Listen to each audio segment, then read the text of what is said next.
returning with session 4. I'm going to share with you the 4 stages to financial prosperity. Now, prosperity is not as difficult as you may think it is. It's actually very simple when you just follow these 4 simple steps. What does prosperity mean to you? I want you to just think about that for a moment. For me, it means freedom. It gives me the opportunity to experience an abundant life. It's not necessarily having a lot of money, but I do like making a lot of money.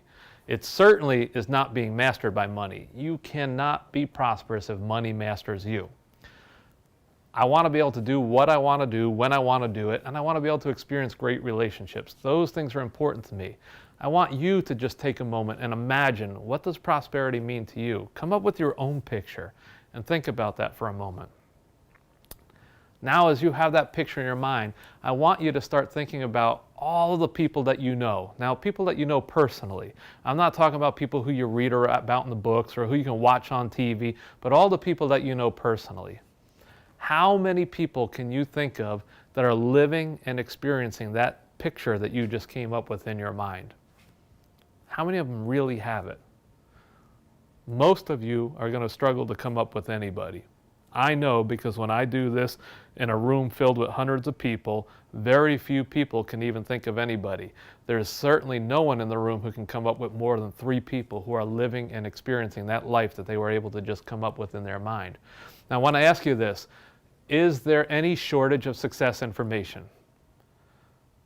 There's plenty of it out there. You can go on the internet and get all kinds of information. You can go to libraries, you can go to bookstores, you can buy all kinds of stuff that will teach you how to live a successful life. But I got to ask you this one question. I want you to just really be honest with yourselves.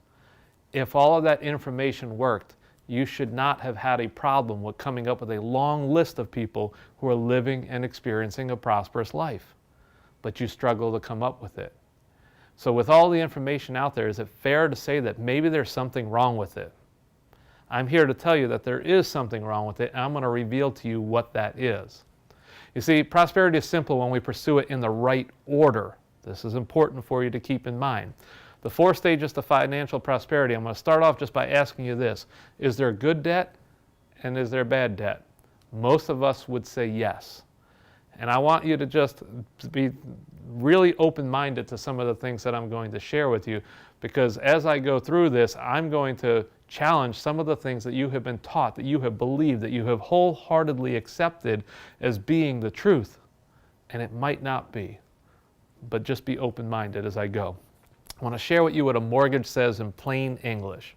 You see, when you want to buy a house and you don't have the cash sitting in the bank to go ahead and purchase that, the first thing you're going to do is you're going to go to a lender. You're going to go to a banker, a mortgage broker, or somebody, and the conversation is going to go something like this. You're going to say, Mr. Banker, I found a house that I would like to purchase. However, I can't afford to purchase it, and I was wondering if you would put the money up for me. And the lender is going to say, you know what, go ahead, fill out all of this paperwork and get it back to us, and we'll let you know. So you fill everything out, you give them all the information that they're looking for, they evaluate it, and they come back to you and they say, you know what, you look like you'll be a pretty good servant. We'll go ahead and we'll put the money up so that you can purchase that house. Now, here's the problem with it. When you show up at the settlement table, they're going to bring the money, you're going to be able to get the house, but you're going to sign all of this paperwork. And what that paperwork is going to say in plain English, you're basically going to sign this document, and this document's going to say that if you are willing to faithfully serve the lender with 25 to 40% of your working hours for the next 30 years of your life, they will allow you to peaceably enjoy that home. However, if at any point over the course of the next 30 years you fail to faithfully serve the lender, they can take the home away and they'll sell it to somebody else.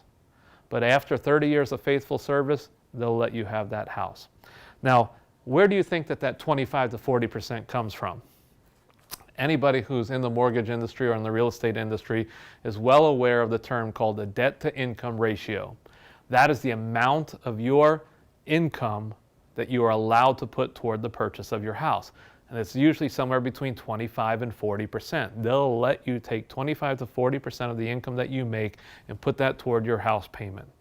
So when you sign on that line for that mortgage, it says that basically you're committed to giving them 25 to 40% of the hours that you work for the next 30 years of your life in order to enjoy that home. Now I want you to think about that for just one moment. Once you add a car payment to that, and you add credit card payments to it, and you add student loans to it, and whatever other loans you might have, before you know it, you have already signed away so much of your future.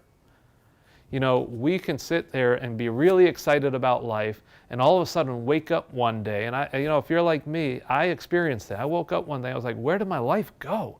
This isn't what I ever expected. You see, when you sign enough on the line, you're going to wake up in the morning on a Monday, and the reason you're getting up early in the morning is because you promised a lender that you would. So I want to ask you this. When we sit here and we believe the lie, there's a lie that says when we get approved for that mortgage, we get approved. We get that big red stamp of approval. It's something that we're supposed to feel good about when they hit approved on it. But what we're doing is we're becoming a slave. What if it was the truth and they stamped it enslaved? How many of you would feel good about that? Would you be eager to hear the decision and have them come along and tell you, oh, yes, you can have that mortgage? If they called it what it really was, you might feel differently about it. So you see, in the last session, I shared with you how I had developed a little over $7 million in assets in just over 3 years. Well, the problem with those $7 million in assets was it came with over $4.5 million in debt. That $4.5 million in debt required that I work really hard to make sure I could service it. I promised away my future. I thought I was going to be free, but instead, every single time I signed on the line for one of those loans, I was telling the lender that my life is yours. I kept giving away more and more and more of my life, and as I was seeking freedom, I was feeling more and more enslaved. I didn't feel free. And so there was something wrong with that picture. In theory, the assets were supposed to sit there and pay for all of it, but I was still responsible. And when those assets weren't working the way that they were supposed to, I had to go to work. And this is what happens with a lot of people. They do what they believe to be the right thing because everybody says this is the way it's supposed to be done. But instead, I saw my life slipping away from me. I didn't have the freedom that I had desired to have. So I was a slave. But the purpose of my business did exactly what it was supposed to do. You see, when I shared with you that I had sought counsel, we developed a plan, and I followed that plan, I took action, the purpose of that plan was to accumulate wealth. The problem was this. All of those people who so willingly sat down with me to help me to develop my plan, not one of them said, Steve, what do you want your life to look like? Every single one of them just assumed that my life was supposed to be about accumulating wealth because that's what the whole world believes is success. And so not one person asked me any deeper questions. They all just went right to the exact same thing. Here's the plan. Do this, this, this, and that, and you'll accumulate massive wealth. I was accumulating wealth, but I didn't have a life. So I desired freedom to live, but instead I gave my life away. I promised the one thing that I wanted is what I was giving. I got into business to have freedom, but that is exactly what I gave away to build a business. So stage one of the 4 stages to financial prosperity is to build your foundation. This is where we have you develop a Lifeonaire vision. This is a vision for your life, not your business plan, not your business vision. This is your life vision. We do not include business at all in this first step. This first step is to develop what you want your life to look like. It is the most important step of all, and this is the step that most people skip. You see, most people will spend more time planning a weekend getaway or a party than they do planning their lives.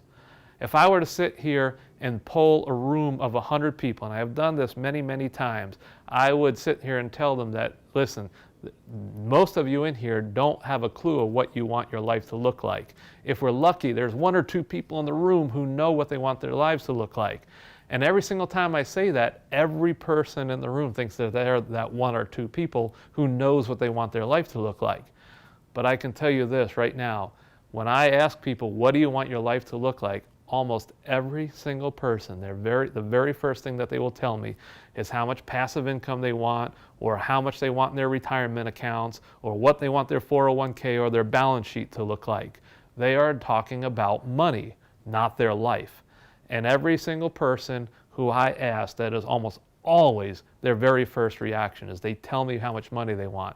And I have to follow up and say, no, I asked you, what do you want your life to look like?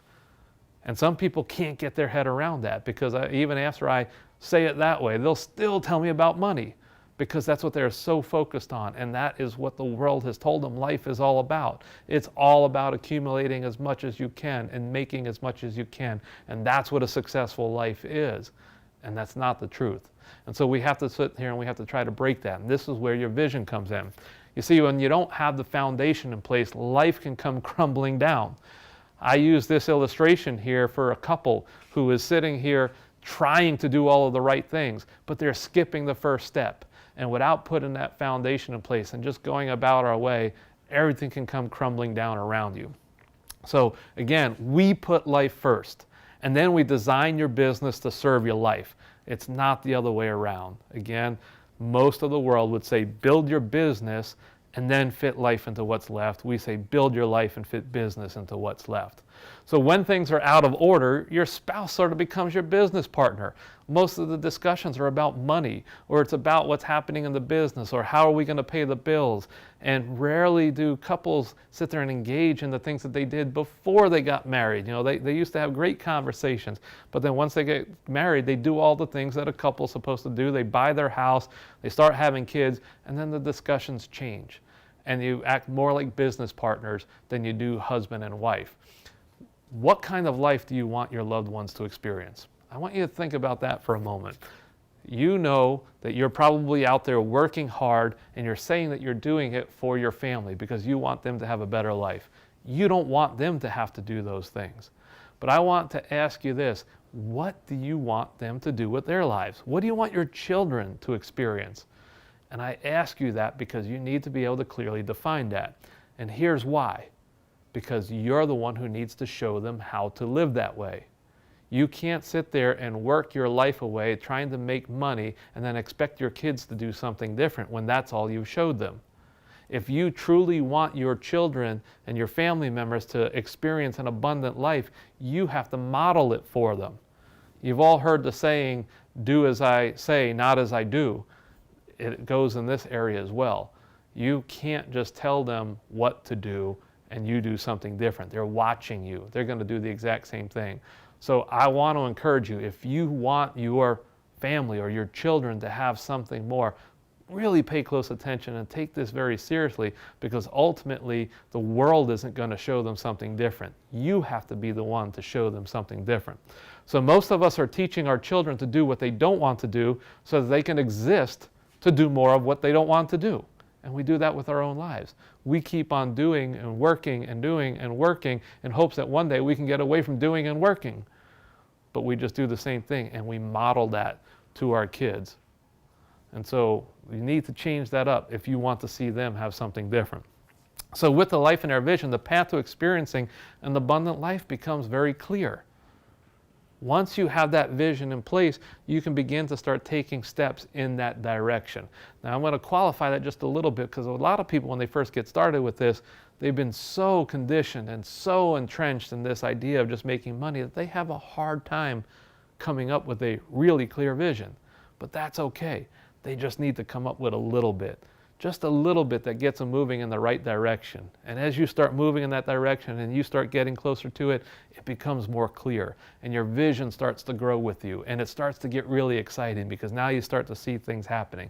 We take people through that process and help them with that. So here's what happens. When you develop your vision, one of the things that we have you do is we now have you pull out a calendar or your day planner.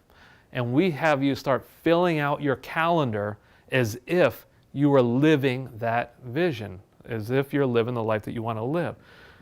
And so if you want to have dinner with your family every day of the week and you want to make that sort of a non-negotiable, put that on your calendar, that I have dinner with my family every day of the week. If you want to work out at 10 o'clock every day, put that on your calendar. You want to work out at 10 o'clock. Or if there's other hobbies, you put that on your calendar. If you don't want to work weekends and you want that to be family time, put family time. If you want to put your kids to bed, put that on your calendar. If you want to take them to school or participate in Little League activities or whatever it is, you put all of this stuff on your calendar. And if you're living a full life and you're doing all the things that you want to do, when you go back and you look at that calendar and you see how many hours are left, there's not going to be too many. Most of the time, people come up with somewhere between 15 and 25 hours a week that is left. And if you're going to live that life, you have to work in 15 to 25 hours a week. If you're working 40 or 50 hours a week, you can't possibly live that life. So this is extremely important, and this is where a lot of people get their aha. If you fill out your calendar as if you were living the life that you would want to live, you're going to get a wake-up call, and you're going to realize that that life is not attainable if you continue to do what you're doing today. Something has to change, and this is where you have to rewrite the rules, set yourself up to win, and change the game so that you can live and experience the life that you want to live. Your business isn't going to give that life back to you unless you take it. Your business will gladly take your time. It will gladly have you serve it. It will gladly have you sacrifice all the other things that are important to make a success of your business. So I want to encourage you, really take this part seriously. Once you have that in place, we can now move on to stage 2 of the 4 stages to financial prosperity.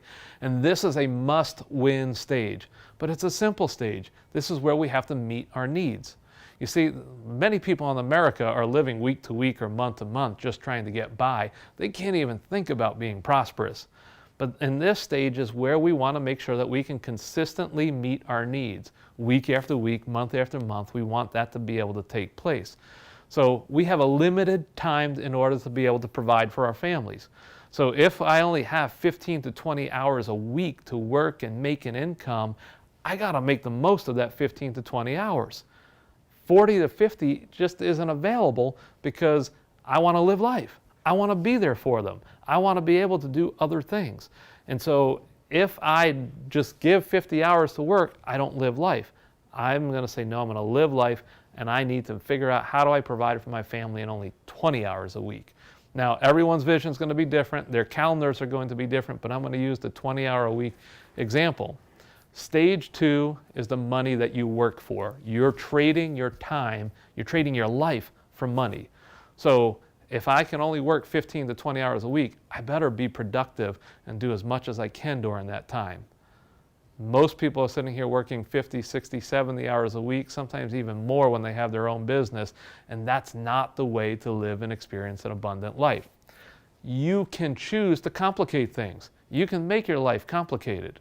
And you know what? That's what most of us do. Because when we play by the world's rules, we pursue a complicated lifestyle. We go off and we buy the house, and we put our kids into the private schools, and we buy the cars, and we get the credit cards run up, and we do all of these different things, and we make this stage very complicated. You see, the more money we have to make, the more hours we have to work. Instead, I try to encourage people to focus on prosperity through simplicity. You see, I came to the realization that I was making life difficult. I was bringing in all of this stuff and doing all the right things, but everything was getting more and more difficult. The better I did, the harder it got. And so I realized that something needed to change. Complicated versus simple. My life became very complicated, where when I was really starting to achieve success as a real estate investor, it was simple. $25,000. In 2001, $25,000 met my needs for a whole year. My needs were very little. I had come out of the failed restaurant business. I couldn't get credit or anything like that, but my needs were about $2,000 a month. So if I made $25,000 in month 1 of the year, all my needs were met for the entire year. In fact, the first year that I got away from my partner in January of 2001, I made $40,000. All I needed for that whole year was $25,000. That was a great year for me. Life was easy. It was simple. I made everything I needed in the first 3 weeks of the year for the whole year. Then I did everything that I was supposed to do. I played by all the rules. I followed the plan that everybody put in place for me. And that same $25,000, just 3 years later, would get me through only 2 weeks. Now, I made it happen.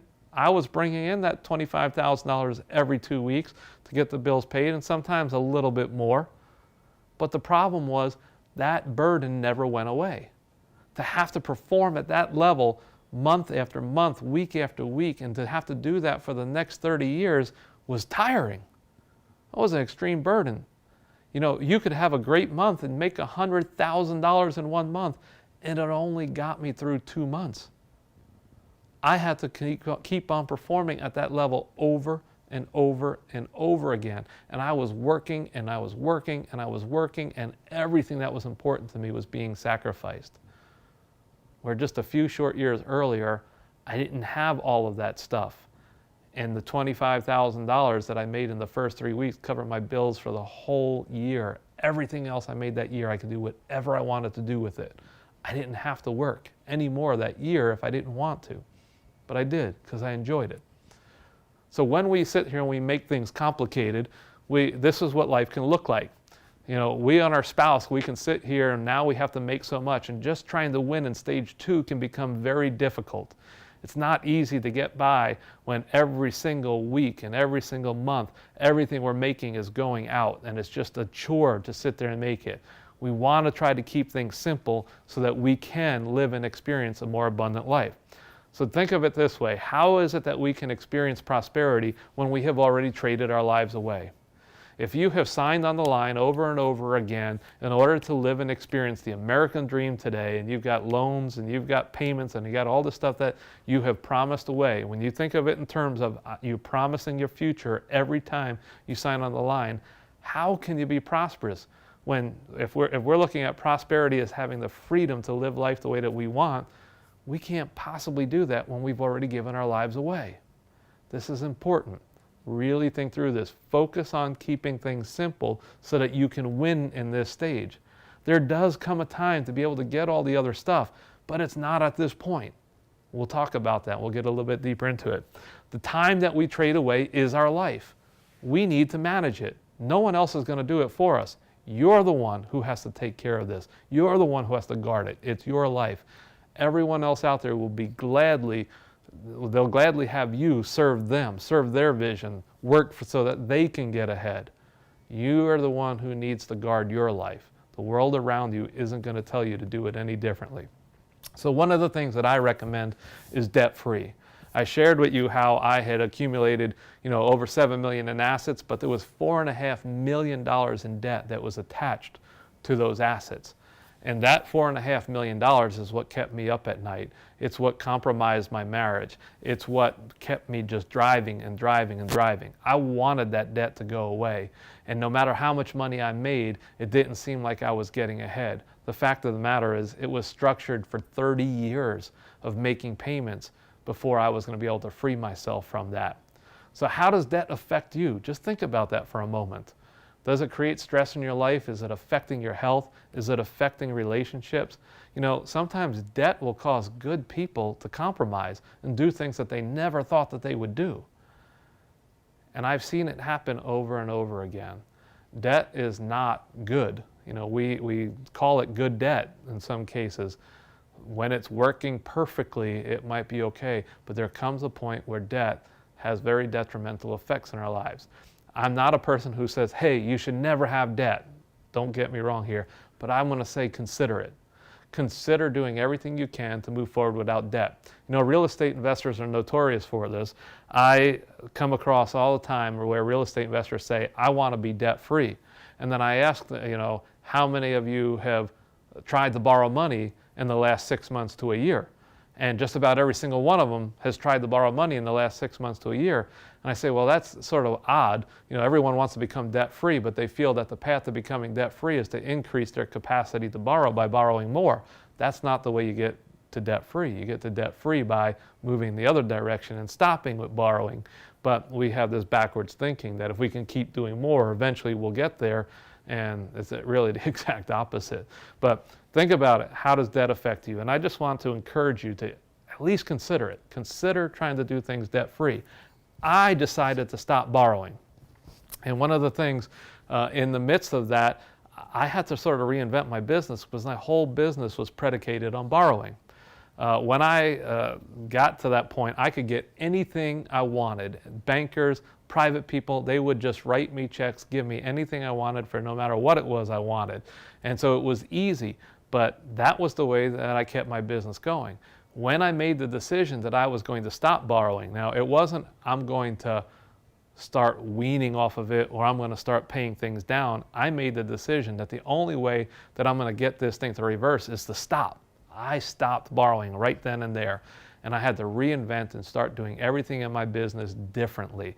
And I came up with a 4-pronged approach. And I'm going to be sharing all of this stuff with you. But I went back to the way I got started in the business.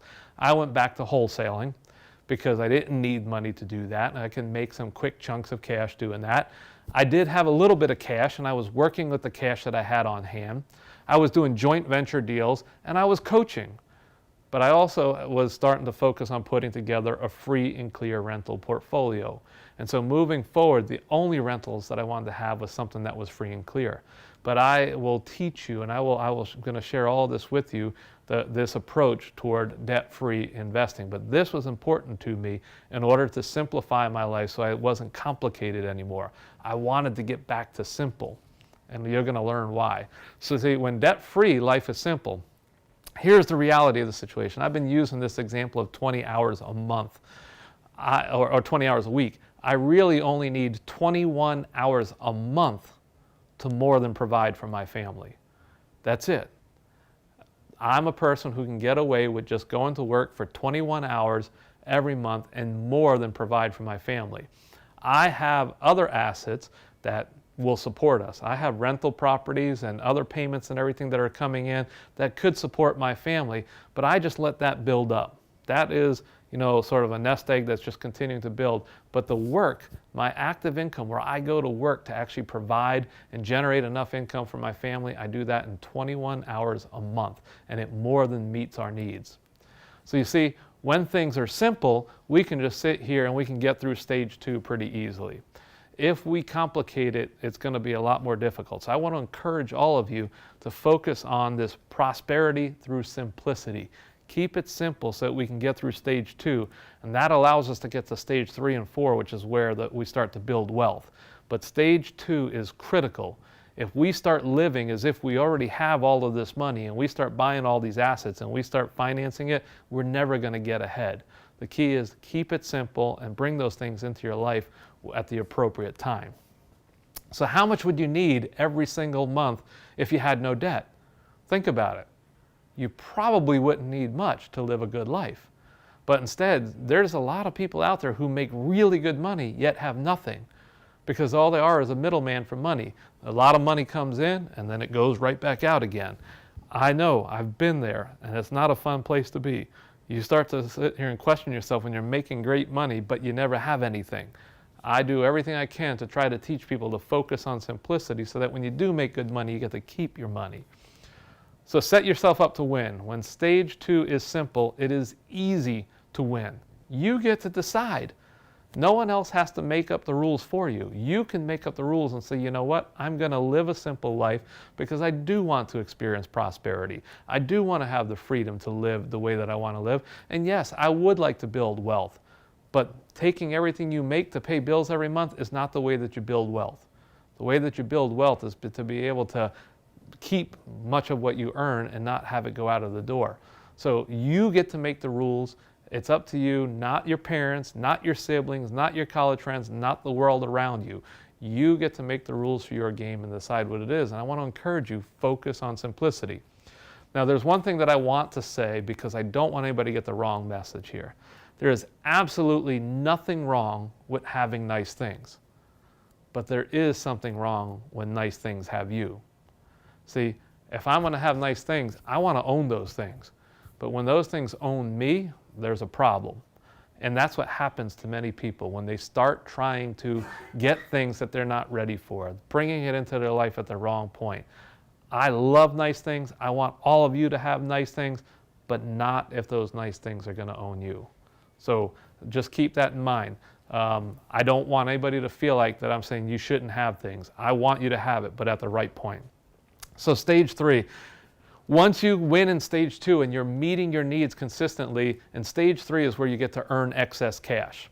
Now this is the first stage of wealth building. You get to start to accumulate some extra cash now. You make extra, you can begin to do whatever it is that you want to do with it. Here is the problem. Many people try to skip to stage 3. So I've already talked to you about all of the success information that's out there. All of the success information that's out there, much of it is good. But what it is it's stage 3. They're having you skip to stage 3. The foundation hasn't been put in place yet. You need to have the foundation in place before you start bringing in all of these wealth building things. If you don't have a foundation in place and you can't consistently meet your needs, starting to do wealth generating activities is going to do nothing but create problems for you. It's going to be a struggle just trying to get there.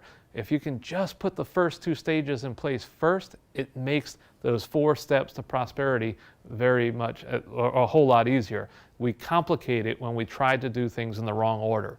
So again, I'd want to just sit here and say this, that the success information that's out there, it's not wrong, it's not bad, they're just missing the most important steps. You need to get those first couple of things in place first. Why are you doing it? Get your vision in place and consistently meet your needs so that you can focus on those wealth building activities. So there's many ways to earn excess. You can build a business. You can spend less than what you're currently spending today so that you have more. You can get a second job. You can have investments that are working for you. You can work overtime. I've joked to people, you can get unemployment checks, whatever. The bottom line is having more than what you need is the step towards building wealth. You now need to start doing it, and it can be little by little. It doesn't have to be a whole lot of money. Some people who want to get rich quick think that they have to make a whole lot real fast, but the fact of the matter is this: there is more wealth built by people who do a little bit over a long period of time versus a whole lot in a short period of time. And I know that there's many people out there who say that someday I'm going to make a whole lot and then I'm going to go ahead and fund my retirement accounts. I'm going to tell you right now, start the discipline today, just a little bit, even if it's $50 a month or something like that. Put $50 a month away every single month and get the discipline established of being able to do that. It starts to add up. So most of the millionaires that we can see in this country today, many of them are doing it just by putting away a little bit over a long period of time. The number one thing that makes investing work is time. It's not how much you put away. If I put a few $1,000s away for my kids when they are kids, by the time they're 65 to 70 years old, they could be millions of dollars, because time worked for them. They don't have to add any more to it. If they do add to it, I guarantee you they will have millions of dollars if they consistently keep putting money in to their accounts. So having the discipline to start putting money away and letting time work for you is one of the best things that you can do. But we're going to talk a little bit more about stage 4 here shortly, but with stage 3, you can do whatever you want to do. For me, I use real estate flipping for big chunks of cash.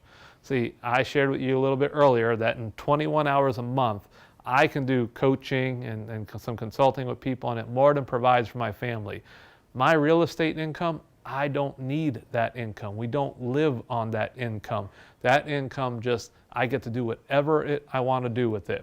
I haven't found a better way to generate large chunks of cash, but here's something that I want you to understand.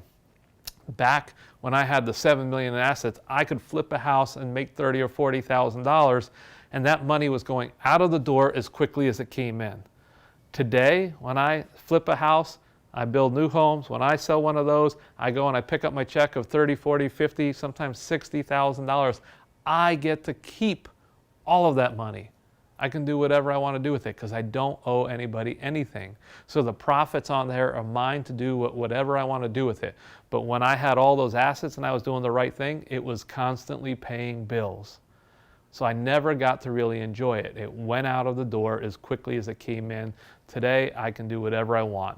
So what can we do with excess cash? We can pay down debt with it. You can spend it on whatever you want. You can do anything you want to do with it. You can save it. You can go on vacation with it. I do recommend investing it. You can give it away, but there's all kinds of things you can do with it. The good news is you have the freedom to decide. It's excess. You can do whatever you want. But if you really want to get ahead, focus on investing it. Here's the deal. Do not take the excess cash in stage 3 and increase your lifestyle with it. Because if you use it, say, for a down payment on something, and you increase your lifestyle and you go get a loan, that's only going to complicate stage 2. And now you have to continue to keep on doing it.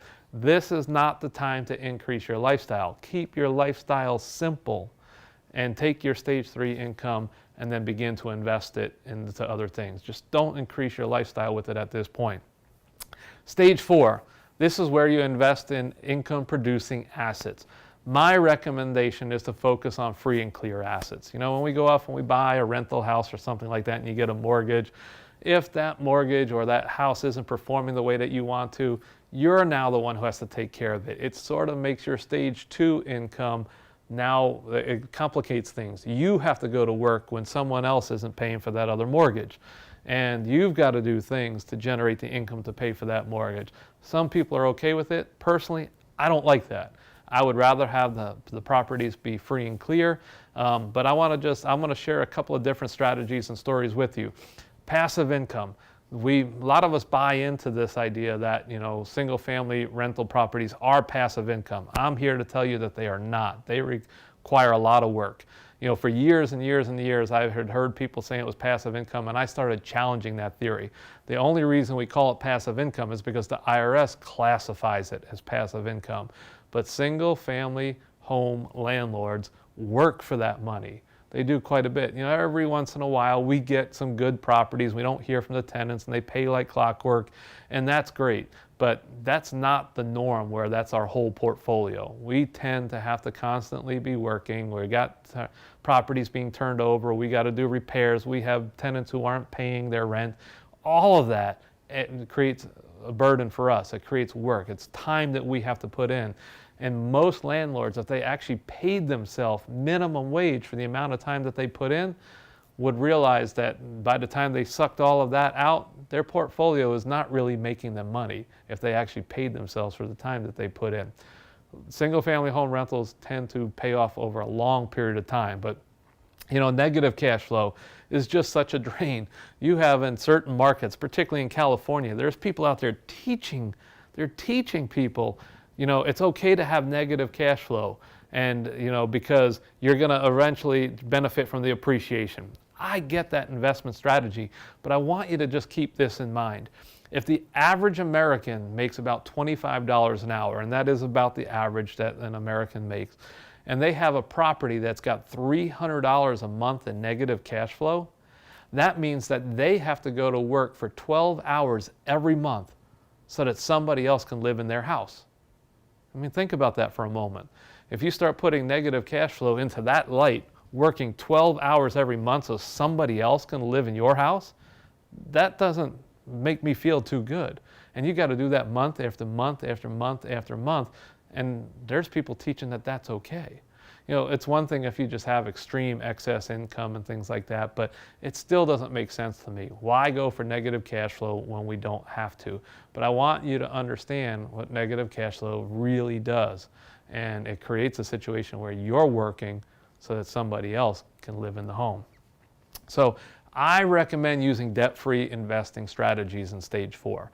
Now, not everyone's going to have enough money to go off and buy a house. I get that. And you can be creative. There's all different kinds of things you can do.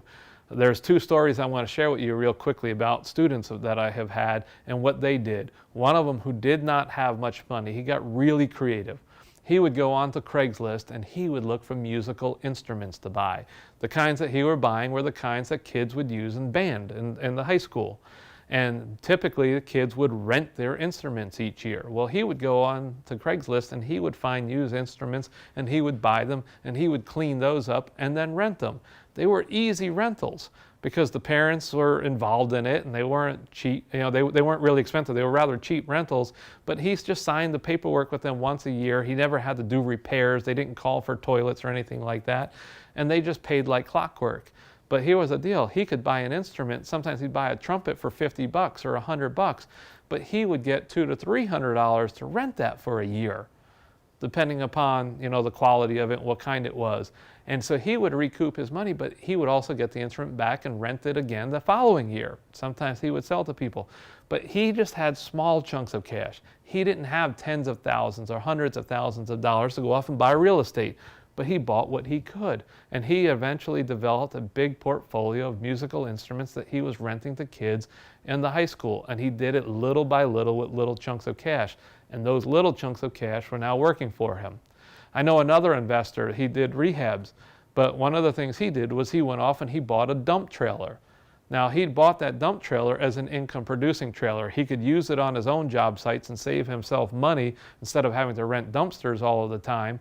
But he was renting it through the Real Estate Investor Association to other investors. So here he had this trailer that he paid $4,000 or $5,000 for that he could now rent to people for $100, $150 a pop for when they needed it.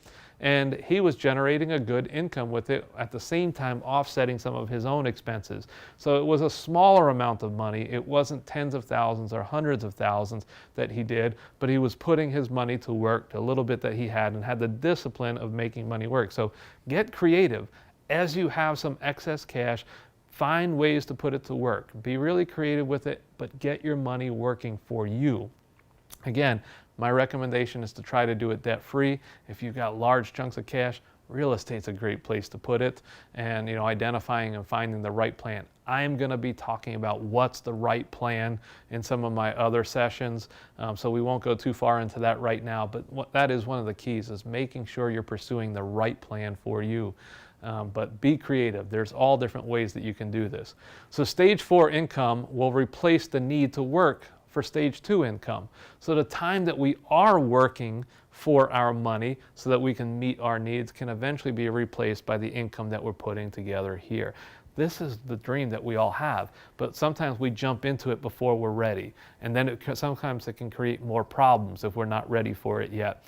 So to do this in the right order and to start taking that excess income and putting it to work so that it begins to replace the time that we need to work in stage 2 is what begins to set us free. Here is where you can begin to increase your lifestyle. Use the income that you don't have to work for to increase your lifestyle.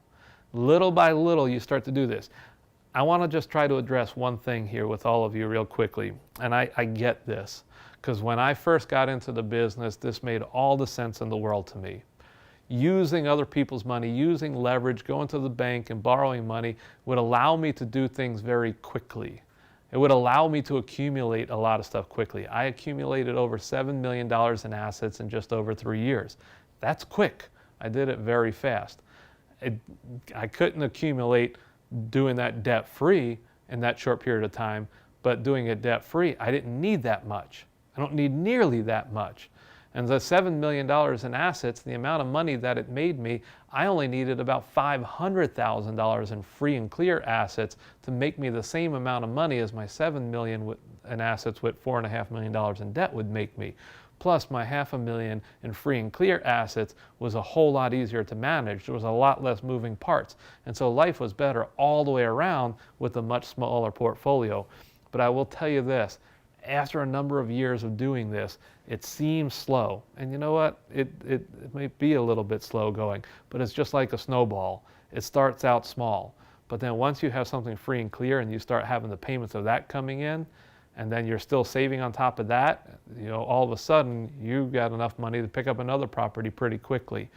And we have developed a situation now where about every 8 months to a year, I generate enough cash flow that is just being accumulated to go off and buy another property. Now, I don't buy cheap properties. I don't buy $30,000 or $40,000 or $50,000 properties. Most of my properties are anywhere from $100,000 to $250,000, and I'm generating enough just in cash flow in 8 months that's just being set aside to buy another free and clear property. And now the next time around, I accumulate it even faster.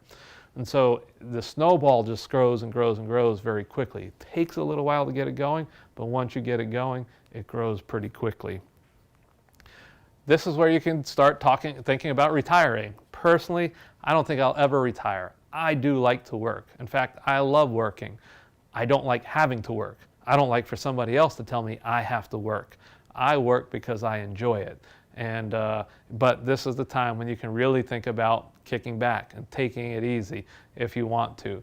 I know that most people, almost everybody I work with, likes to work. When they tell me that they want to retire, what they're telling me is, I hate what I do now. They don't really want to retire. They couldn't sit on a beach every day of their life for the rest of their life. They would get bored out of their mind and they want something to do and they want to go to work because they like being productive. The thing that people don't like is for somebody, basically the lender, saying, you have to work. because you promised me you would, and your life's not yours, it's mine, so you have to go to work. That's the thing that people can't deal with. But if outside of that, most people like to work. This is also when you can quit your job. You can quit your job once you start having a lot of excess cash in stage 3, if it's a lot of excess cash. But this is where you begin to start thinking about quitting your job. You're starting to put things in place that are now covering your bills so that you don't have to work for it. So I want to get back to the most important thing. This is going back to stage 1. It's your vision. Vision is powerful. Nothing great has ever happened without there first being a vision in place.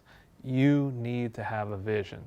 Don't let the world around you make up the rules for your life. You need to take control, sit down, develop a vision for your life, make up the rules for yourself. Don't let other people dictate this for you. It is your life. One of the things that we do in Lifeonaire is we're really, really, really careful about not telling you what your life should look like. Our goal is always to help you because it's your life. You've already had people all your life telling you what you should be doing. We don't want to do that for you. The result of my Lifeonaire vision is that I am debt-free. It was January of 2006 when I decided I was going to stop borrowing. It was October of 2009 when I paid off the last of that $4.5 million. Now, I got to tell you this, I didn't just make $4.5 million. I liquidated, I was selling stuff off, I was doing everything I could. My goal was to get my debt to zero to buy my life back. I realized that when I went into debt like that I gave my life away and I wanted it back. And I'll tell you, it was one of the happiest days of my life when I sat there and I paid off all of that debt. I get to volunteer and do all kinds of things. I work about 7 days per month, but a total of 21 hours in order to provide for my family. I work more than that because I like to work more than that. I'm always out there helping people and doing what I can do. My family's needs, about $5,200 a month, maybe a little bit more, but that includes my kids in private school. I told you that we started a school and we pay for all of our lifestyle and putting my kids into school, and it only costs about that much because we don't have bills. We don't owe anybody anything. And I want you to understand that when I tell you that, I don't make just that much. I make a lot more than that. So we have the freedom to do whatever it is we would like to do. But life is simple. We don't have to sit here and make all kinds of money to live the lifestyle that we live. We get to travel a whole lot. Last summer I took my entire family to Europe, the kids and all. We spent a couple of weeks in Europe. We take them on big vacations all of the time. And we get to do that because the money that we make, we get to do whatever we want to do with it. So our vision, having a vision, has really changed my life. So if you want change, you must take action. No one's going to do it for you. I can't do it for you. You're the one who has to take these steps. Develop a vision for your life and begin to read that every day and start letting that make the decisions for you. Don't let money, don't let other people make the decisions for you or tell you what your life should look like. Let your vision be the one that dictates you. A Lifeonaire vision changes everything. Everyone should have their own vision. Again, this is something where many people are going to tell you what your life should look like. And some of you who are watching this now are going to think, well, you know what? My life is already too far gone, or I'm too old. I want to tell you right now, it's never too late. And there's a number of reasons why, no matter how old you are, you should do it, because there's still people who are looking at you.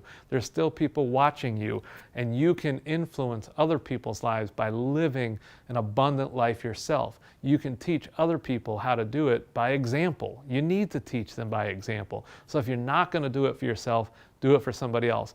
I want to tell you right now that in our coaching groups, we actually have a gentleman in the group who signed up at 82 years old. He signed up and starting to do all kinds of things that he never did in his life. And he got so excited about it that he brought his sister, and his sister signed up at 78 years old. And she's starting a business at 78 years old, doing the things that she had put off all her life because people told her she was foolish for thinking about it. And now she's finally doing the things that she wanted to do. But she lived other people's lives all this time.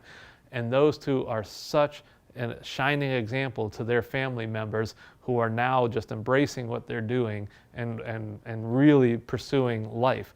And so I want to just encourage you, it's never too late. No matter where you are, you can do this.